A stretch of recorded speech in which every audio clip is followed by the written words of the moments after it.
17 আসনে। আর আমরা যেটা জানি যে ঢাকা 17 আসন বিএনপির চেয়ারম্যান তারেক রহমানের সংসদীয় আসন, এবং এখান থেকেই তিনি সংসদীয় আসনে লড়বেন ধানের শীষ প্রতীক নিয়ে। আর আজ ঠিক এই যে পুলিশ প্লাজার সামনে, অর্থাৎ গুলশান 1-এর শুরুতেই পুলিশ প্লাজার সামনে থেকেই কিন্তু শুরু হয়েছে এই মিছিল।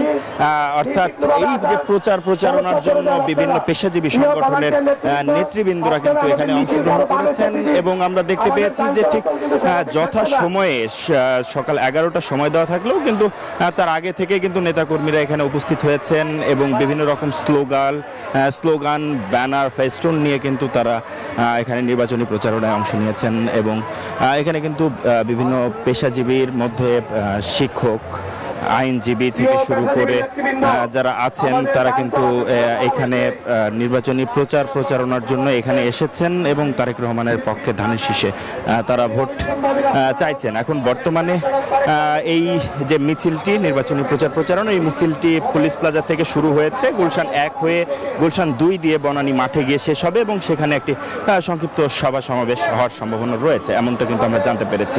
তো নির্বাচনী প্রচারণার এই ছিল আমার কাছে সর্বশেষ তথ্য। হাসান, আপনাকে ধন্যবাদ।